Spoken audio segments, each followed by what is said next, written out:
Welcome to the Human Capital Innovations Podcast. We're your source for personal, professional, and organizational growth and development, where we share original research, explore industry trends, and interview executives and thought leaders from across the globe. We hope you join us often for practitioner-oriented content around all things related to leadership, HR, talent management, organizational development, and change management.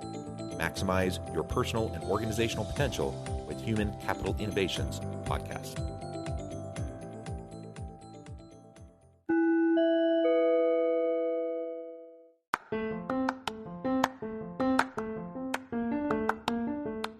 If you enjoy the Human Capital Innovations Podcast, enjoy ad-free listening by going to the Patreon page, and please consider contributing even at the producer or sponsorship level.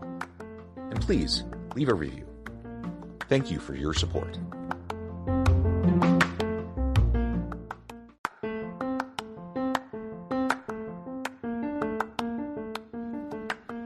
Welcome to the Human Capital Innovations Podcast. In this HCI Podcast episode, I talk with Fred Hencke about best practices and strategies to boost employee morale and productivity.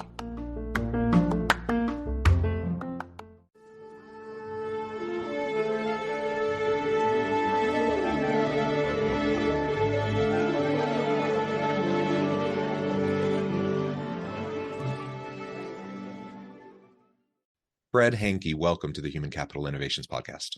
It's a pleasure to have you. I really appreciate you taking the time to join us today. You're joining us from Tennessee. I'm south of Salt Lake City in Utah.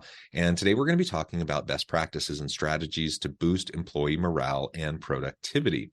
As we get started, I wanted to share Fred's bio with everybody. Fred Hencke is a senior vice president in the New York office. He is a transformational and innovative management, workforce, and HR consultant focused on helping organizations improve business results, implement and operationalize business strategies, and achieve a high-performing workforce. Fred has more than 35 years of experience in executive leadership and coaching, innovation lifecycle management, business strategy development, program planning and management, and adjacent areas. His expertise includes organizational design, business process improvement, talent strategy development and management, technology selection and implementation, and shared service design, implementation, and management. I could go on, but I'm going to pause there and give you a chance now to share anything else about yourself, your background, your personal context that you would like to share with the audience, and then we'll dive on into the conversation. John, I appreciate the intro and thanks for this opportunity. So I started my career as a software engineer and did quite a bit of work in operations research, manufacturing scheduling, and learn a whole lot about the manufacturing supply chain. What's interesting is a lot of those concepts and technologies are now being used in the human capital management supply chain. Spent some time in an internal consulting group where we went out to plants, departments, and looked at how they use technology, looked at their processes and organizational structure. I learned from some really great executive management consultants, and consulting got in my blood at that point, and that's really what launched me into management consulting. And along the way, I have worked in HR consulting as well. People and their productivity, their well-being has always been in my heart, and I don't really think that you can do business transformation without also looking very carefully at the impact on the very people that are doing the work. And so much of the business transformation work that I do today is around mergers and acquisitions, digital transformations, and ultimately risk management. Yeah, all super important areas. Fantastic. And I appreciate adding that additional background and context around your background and how it informs the conversation today. So let's go ahead and dive on in. Again, we're going to be talking about best practices and strategies to boost employee morale and productivity. Now, there's a lot there, but let's start there. And if you wouldn't mind just sharing from your experience what some of those best practices are, and then we can start to pull it apart and dive into each of those. Yeah, I don't think it's any surprise to anyone. These last 2.5 years have been dramatic change to our workforce, the very nature of work in the workplace. And one of the big challenges we're facing is, especially for remote and hybrid workers, giving them a sense of belonging to the organization, especially those that have been hired in the last 2.5 years. And it really starts with the onboarding experience.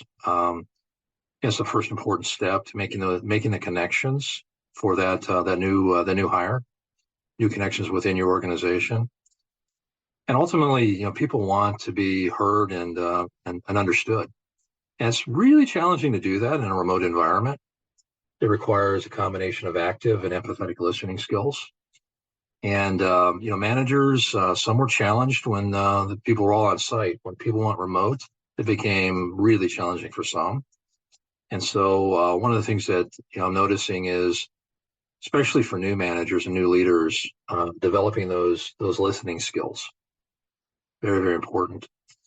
In addition, people want to know that the organization cares about them, their well-being, their overall well-being, and not just the physical well-being. Looking at physical wellness programs like benefits and better access to those benefits, but also emotional and social wellness. By offering more flexible work arrangements, as many people are, taking care of kids at home or elderly at home, balancing the workloads.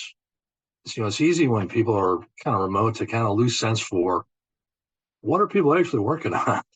Is that person's workload more than that person's workload? And so we're seeing a shift in measuring not just the inputs, how many hours people are putting in a day, but the outputs. What are they producing? And so it's really important to do that. And it's also important to have daily contact. If your direct reports are all remote or hybrid for that matter, having daily contact is really important as a manager. Mental wellness is also on the rise in terms of organizations looking at it. In a recent survey, 90% view that as a top priority. Unfortunately, only 30% are investing in it right now. I'm hoping that number increases dramatically in the coming months. Counseling services, training managers on how to spot burnout, identify burnout or other challenges people may be having.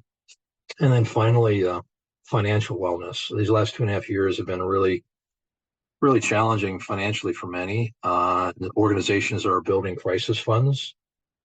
They're also looking at debt repayment, offering debt repayment services, as well as providing financial advisors that are purely financial advisors and not trying to sell something. I like the holistic approach that is represented by the range of strategies and practices that you just identified, because each of those do absolutely link back to morale, productivity, effectiveness, efficiencies, etc. And ultimately, we have to see our people as real people with real messy lives and challenges. And sometimes you hear the phrase when people show up to work and they have baggage and they have stuff going on at home, and they're like, just be professional, just put on your professional face. And the problem is, everyone's lives bleed, different aspects of your lives bleed into the others, and you can't just kind of pretend like everything's fine, and you have to be able to address it. Now, does your employer have to be able to address every last thing that happens in your personal life? No. But what we've seen in the modern world of work and the modern labor market is, as employees have options, if they don't feel supported by their boss and by their team, if they don't feel that empathy, if they don't have the resources they need to be able to be more effective for their organization, oftentimes they will just choose to leave. They'll vote with their feet, they'll go somewhere else. And then you lose out on a good employee because you were trying to move forward with this facade of like everyone's life is fine and people can just show up and be quote unquote professional at work.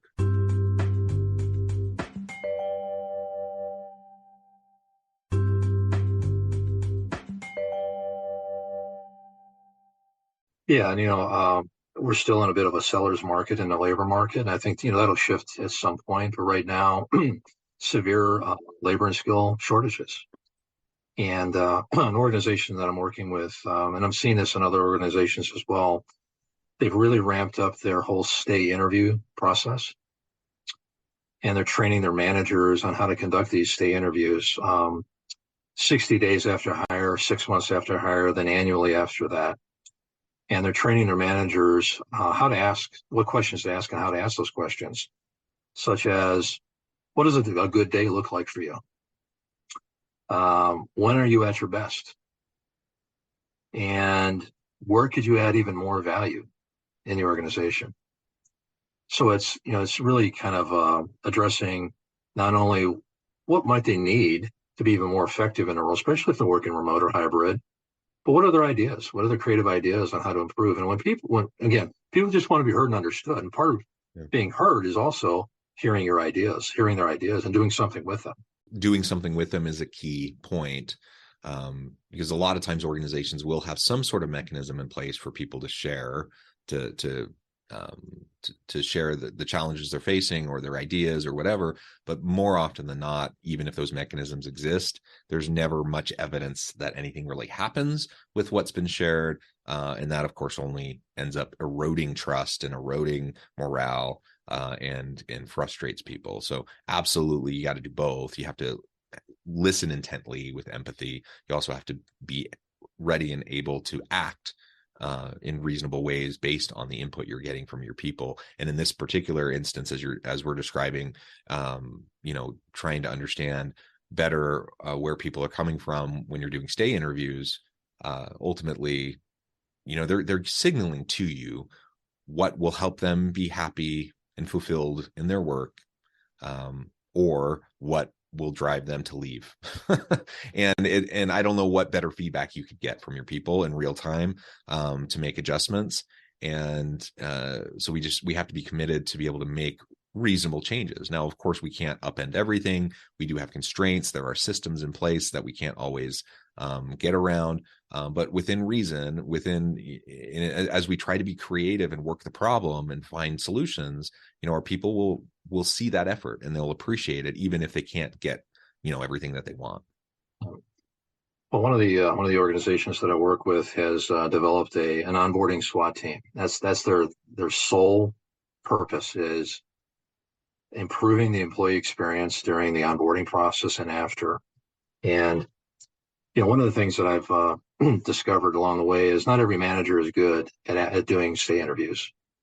No amount of training, practice, they're just not good at it. This SWAT team in this particular organization, they do all the stay interviews. That's one of their specialties. Now, they bring managers into some of those conversations to start passing on that skill set. But listening empathetically and actively at the same time is really, really challenging. And it takes practice. Yeah, absolutely. We've already alluded to the Great Resignation. I don't think we've pointed out the term exactly, but there's the issue of quiet quitting, quiet firing, like all these different things that are happening right now in the labor market. And then, of course, we have the recent mass layoffs from tech companies. All of that, though, happening while there's still skills gaps and shortages in STEM fields and in hospitality and in healthcare and so many different areas. So all of this is churning and spinning around, creating this kind of really complex labor market that we find ourselves in. But the reality is, organizations, if they want good people, they still have to make their organization attractive. They still have to make sure that there's a good, positive, healthy employee experience, because the good people are going to choose, based on that experience. So maybe if you can share with us some insights on how the Great Resignation and all that's happening right now is impacting productivity and morale overall, and what it's doing to employee loyalty to their organizations and vice versa, organizational loyalty to their people. Yeah. Well, back to your point about the tech layoffs, a number of those were a result of overhiring, ahead of the demand. So it's not the demand, the current demand has gone down. It's that the future demand hasn't happened as quickly as maybe they had hoped. And this whole great resignation, the top reasons that people are leaving, one is toxic work environment. Some of that has to do with the managers, not necessarily doing a great job of managing a remote or hybrid team, as we talked about earlier. Some of it has to do with not feeling like they belong in the organization, whether they don't belong relative to the culture or the mission or just the work itself. And, first off, when someone leaves an organization, that work goes somewhere, and generally goes to the people that remain. So their workload is increasing. They may have already had a fairly full plate. Now they're taking on additional responsibilities. And the challenge with filling those open positions is taking longer and longer. So it's an extended period of time that the people that remain are continuing to do that extra work. And that's leading to burnout in many cases. And people are an order of magnitude higher probability they're going to leave when they're burned out. So the burned out people leave, and it becomes a self-perpetuating thing. The number 2 priority for most HR organizations right now is employee experience. And part of employee experience is understanding workload balancing. Have we balanced the workload effectively? And productivity can be increased through automation. I know we're going to probably get to that at some point, but it starts with, for me, really looking at those things that can just be discretely defined and codified. If you can codify a manual process or part of a process, and the inputs into that process are pretty consistent and of high quality, and there's enough volume and frequency in that process to automate it, why not? Why not automate it? Now, how are people going to feel about that? Well, the younger generations, the youngest 3 generations in the workforce, actually welcome that. They want to increase their digital skills.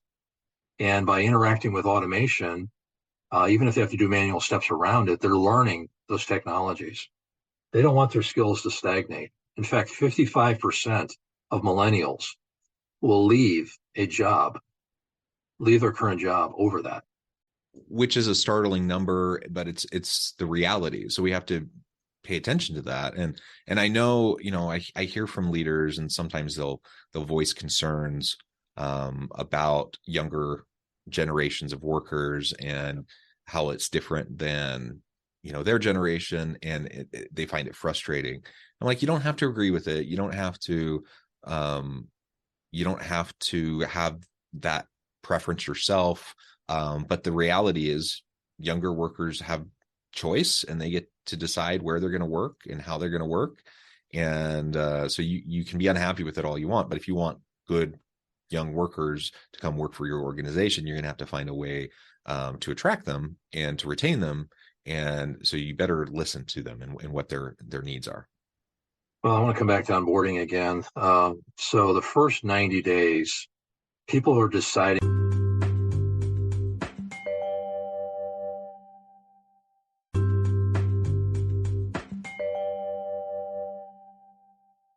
Yeah, and we know that one of the indicators of high levels of engagement at work are just, do you have good coworker relationships? Do you have friends at work? Do you have a good relationship with your team, with your boss? When you have good relationships, it can smooth over a lot of the other challenges that the organization may be facing. But vice versa, the organization could be a great organization in many, many ways, but you work with a crummy team with a bad boss, and it's going to drive people out of there pretty quickly. And so keeping that in mind and fostering those opportunities for meaningful relationships at work is going to be really important. It's going to help you keep really good people for a variety of reasons, as you just indicated. Let's talk a little bit more now about efficiency and productivity and how that relates to automation technologies that are out there. How do you see organizations, employers, leaders moving forward to better utilize automation to boost efficiency and productivity, but also in a way where employees are still in the first 90 days, if they're going to stay with your organization long term or not? So that onboarding experience needs to be really, really good for all the things that we talked about earlier. Now, they may stay longer than day 91. They may stay 2 or 3 years, but they're going to be, in a sense, kind of quiet quitting. And quiet quitting is really disengaging. And you'll know if somebody's disengaging if they don't speak up in meetings anymore, if their output, the quality of their output is beginning to shrink. They're not coming up with creative ideas anymore. And so that first 90 days is really important to establish them in the organization and get them connected. The number one reason people stay with organizations, back to those stay interviews, is they don't want to let their friends down. So if you have no connections in an organization, you don't have friends in the organization. So the more connections you can make early on and reinforce, and then really the manager plays a key role in that. making those introductions, and encouraging people to plug in various places. The more connections people have, the more opportunity they have to build those friendships. They don't want to let their friends down. Feeling like they're needed, that they're wanted, that they're valued, and not scared that they're just going to be displaced by technology. Well, it really kind of depends on how you package it on the front end, right? So if you're automating things that were being done manually, and you're not essentially taking that person whose job is impacted by it and moving them to maybe higher level functions. So decision making, getting out ahead of a process and looking at what's coming, forecasting, better decision making, et cetera, then yeah, they're going to feel threatened by it. But there are a lot of broken processes out there. Broken in terms of very manual, lots of rework, many handoffs. And you're going to know that a process is broken if people are over communicating. You've been on the 17 emails in a row that kind of said the same thing differently, right? Over communicating, constant firefighting mode. If every day that person's coming in or people are coming in and their inbox is filled with emergencies that have to be taken care of immediately. Lots of overtime or rework is another indication of a broken process. Staff frustration and maybe leaving over it. Burnout and turnover are big with broken processes. Dissatisfied customers, getting a lot of complaints. And back to what we were talking about earlier, you can identify segments of processes that are good candidates for automation. I won't go through the whole list again, but ultimately, once you start automating processes, it starts to build momentum, and people start to see, oh my goodness, I have an idea for something. I have an idea for a process that we ought to look at. And you start to build a library of these automated processes, whether you're using robotics, machine learning, AI in some way, or analytics, or a combination of all of those. And I've seen it happen. I worked with some of the early versions of robotic process automation and AI back in the 80s and 90s, and before the tools got really sophisticated.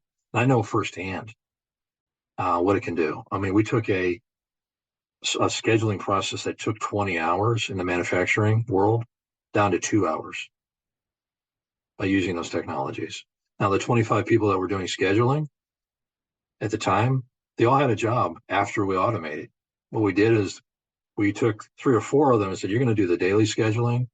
This group's going to do 3 months out, and this group's going to do 6 months out. Oh my goodness, they loved it because they weren't working long hours just to get the schedule out for the next day and hoping that they were right. Yeah, great example. Well, Fred, this has just been a great conversation. I know we could go on and on. There's a lot more we could dive into, but I also know at the time I need to let you go here in just a few minutes. Before we wrap things up for today, I wanted to give you a chance to share with the audience how they can connect with you, find out more about your work, your team, and then give us a final word on the topic for today. Yeah, so I can be reached through my email at fhencke@siegelco.com. In addition, I have a number of insight articles out on our website, siegelco.com. Some M&A, digital transformation, risk management, et cetera. So feel free to go out there, and I'd love to hear your thoughts after you have a chance to look at some of that material. I also do a number of speaking engagements, webinars, seminars, and conferences. So hopefully I'll meet you somewhere along the way at one of those. Wonderful. Thank you, Fred. It's been a real pleasure. I encourage my audience to reach out, to get connected, find out more about what Fred and his team can do for you. Let's focus on making the workplace better for our people. We'll get more out of them. We'll have better performance. They'll be happier. They'll be healthier. The organization will thrive. We'll be able to add value to the market. And I appreciate you, Fred, again, for sharing all your insights with us today. As always, I hope everyone can stay healthy and safe, that you can find meaning and purpose at work each and every day. And I hope you all have a great week.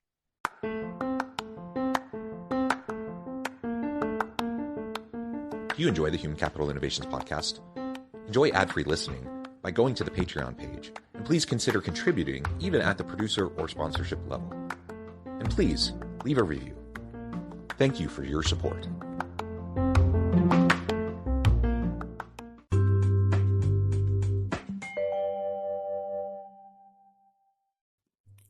Thanks again for joining us for this episode of the Human Capital Innovations Podcast. I hope you stay healthy and safe and that you have a great week.